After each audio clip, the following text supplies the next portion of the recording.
surrendered. The Federal Reserve just surrendered. After 2 years of pretending quantitative tightening was working, after months of insisting inflation was under control, after endless rhetoric about maintaining ample reserves, the Fed blinked. December 10th, 2025. Jerome Powell announced the Federal Reserve will purchase $40 billion of Treasury bills per month starting immediately. $40 billion every single month, with no end date. They're calling it reserve management purchases, technical jargon. Corporate speak. But make no mistake, this is money printing. This is quantitative easing by another name. This is the Fed admitting they lost control. And silver just hit $79 per ounce, up a 153% in 12 months. The best year since 1979, and it's going to 100. Because when the world's most powerful central bank admits it cannot manage the financial system without printing money, when they restart the printing presses while inflation is still above target, when they expand the balance sheet while drowning in $40 trillion of national debt, there's only one asset that benefits. Hard money, physical silver, the metal they cannot print, the asset that has survived every currency collapse in history. Let me show you exactly what the Fed just did, why this is the nail in the dollar's coffin, and why silver at $79 is the cheapest it will ever be again. Before we expose how the Fed's surrender just validated every silver bull's thesis, and why this $40 billion per month is rocket fuel for precious metals, quick disclaimer, I'm not a financial advisor. This is not financial advice. Everything I share is for educational and entertainment purposes only.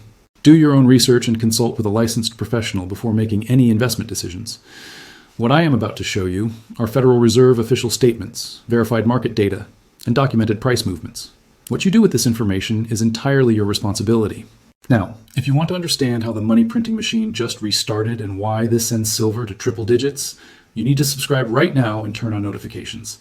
Because while the mainstream media calls this technical reserve management, we're going to call it what it is: monetary debasement, currency destruction, the beginning of the end for the dollar.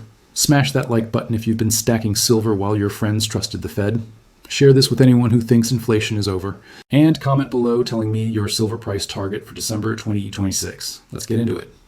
December 10th, 2025. The Federal Reserve Bank of New York published statement regarding reserve management purchases operations. Official document, public record. Quote, the FOMC directed the open market trading desk to increase system open market account securities holdings to maintain an ample level of reserves through purchases in the secondary market of Treasury bills. The desk plans to release the first schedule on December 11th, 2025, with a total amount of RMPs of approximately $40 billion in Treasury bills. Purchases will start on December 12th, 2025. End quote. $40 billion. First month. And according to the Fed's own December meeting minutes published December 31st, survey respondents anticipated net purchases of approximately $220 billion over the first 12 months. That's $18.3 billion per month on average. But they started at $40 billion. Because the system needs liquidity immediately. Jerome Powell held a press conference. Reporters asked if this was quantitative easing. Powell said no. He said these are reserve management purchases. Technical operations only, not monetary policy. But let me read you what FinReg published December 16th. Quote, the purchase of $40 billion per month of Treasury securities, if it continues through May, as Chairman Powell hinted, would be an annual increase of nearly 7% in bank reserves. If continued for all of 2026, would be an increase of 16%. Such increases will exceed projected GDP growth and are a substantial increase in liquidity for the financial system. End quote. 16% balance sheet expansion in 1 year. While GDP grows maybe 2%, that's money printing, that's quantitative easing. The Fed can call it whatever they want. But when you create 16% more dollars while the economy grows 2%, you're debasing the currency. And here's why they had to do it. According to the December meeting minutes, bank reserves have been declining. Money market funds withdrew funds from the Fed's overnight facility to buy Treasury bills. Makes sense. T-bills pay similar returns but with longer maturities. But this drained the repo facility, it dropped reserve levels, and it set off alarms. Because if reserves drop too low during a crisis, banks cannot lend, markets freeze, the system breaks. So the Fed panicked. They restarted purchases. But notice the timing. They said reserves are for managing April 15th tax day when liquidity temporarily drops. But if it's temporary, why start in December? Why $40 billion per month? Because the real reason has nothing to do with tax day. The real reason is the Treasury Department is drowning in debt and cannot find enough buyers for their bonds. According to Adam Josephson.Substack. December 13th. The Fed's actions are encouraging yet more debt-financed financial speculation at a time when asset prices are at or near record highs. Margin debt provided by broker-dealers has exploded, growing at an average rate of 40% year over the past 4 months. The only periods since 1999 when growth rates were this high: 2021 post QE4, 2010 post QE1, 2007 right before the financial crisis, and late 1999, early 2000 right before the tech bubble burst. The Fed is creating the conditions for another financial crisis while claiming it's just technical reserve management. And here's what the Fed isn't saying. National debt just hit $39.8 trillion. Interest payments on that debt will exceed $1 trillion in 2026. The deficit is $1.8 trillion per year. Treasury has to sell $2 trillion in new debt every 12 months just to fund operations. And foreign buyers are backing away. China reduced Treasury holdings. Japan reduced holdings. The petrodollar is dying. So who buys the bonds? The Federal Reserve. That's debt monetization. The government sells bonds. The central bank buys them. Newly created dollars. This is the playbook that destroyed the Weimar Republic, Zimbabwe, Venezuela, Argentina, and now it's happening in the United States. And silver knows. On December 10th, when the Fed announcement dropped, silver was at $71.50. By December 29th, silver hit $84, all-time record. Then Venezuela geopolitics hit. Silver pulled back to 72. But now January 6th, silver is back at 79 because every dip gets bought. Because investors understand that when the Fed prints $40 billion per month, the dollar loses value. And when the dollar loses value, you need more dollars to buy the same ounce of silver. It's not that silver is going up, it's that the dollar is going down.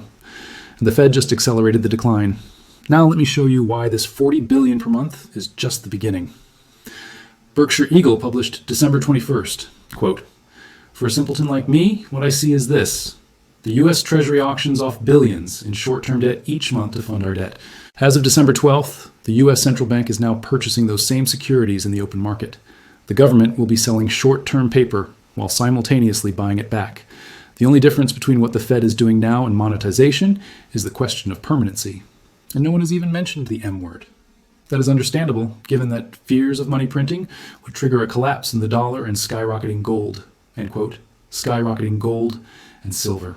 Because here's what happens next. The Fed says it will slow purchases after April, maybe 20 to 25 billion per month instead of 40.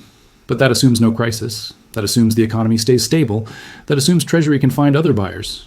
But what if there's a recession? What if unemployment spikes? What if the stock market crashes? The Fed will not slow purchases. They will increase them.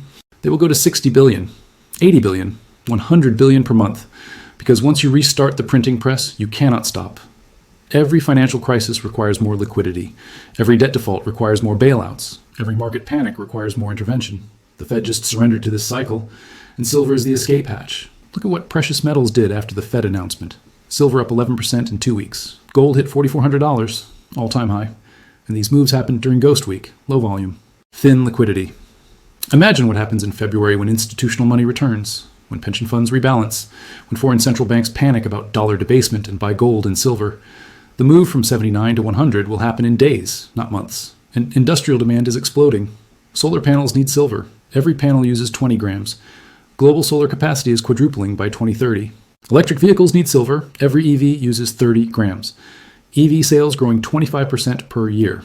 AI data centers need silver. Semiconductors, circuit boards, servers, 5G infrastructure needs silver. Every cell tower, every smart city. The industrial deficit is 500 million ounces per year. That's 60% of annual mine production. We are consuming silver faster than we mine it for the 5th straight year. And the Fed just started printing 40 billion per month to debase the currency that buys that scarce silver. This is the perfect storm.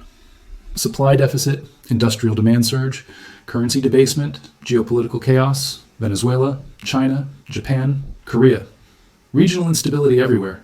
And the Fed's response is to print money, not to raise rates and strengthen the dollar. To print more dollars and weaken it. Every ounce of silver you own just became more valuable. Not because silver changed, because the Fed surrendered. And they're lying about it, calling it reserve management, claiming it's not QE. But inflation is still above 2%. Core PCE is 2.4%. The Fed's own target is 2%. And they're expanding the balance sheet. This is the definition of loose monetary policy during an inflation environment. It's policy error, or it's intentional debasement. Either way, silver wins.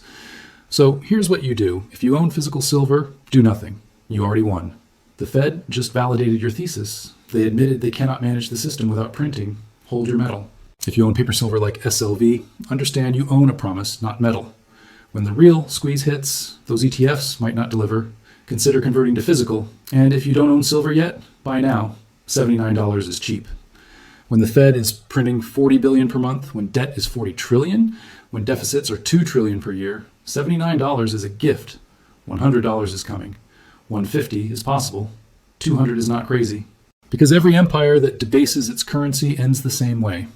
Rome devalued the denarius, Weimar printed the mark, Zimbabwe printed the dollar, Venezuela printed the bolivar, and the United States is printing the Federal Reserve note. History does not repeat, but it rhymes. And silver has survived every currency collapse for 5,000 years. This time will not be different. If this video just showed you that the Fed's surrender is the green light for silver to 100, smash that like button right now.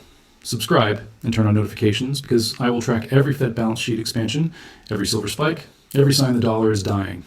Share this with anyone who thinks the Fed has everything under control. And comment with your prediction. Does silver hit 100 by March, by June, by December? I will pin the best answer. The Fed just restarted the printing press, $40 billion per month, no end date. Silver at 79, going to 100.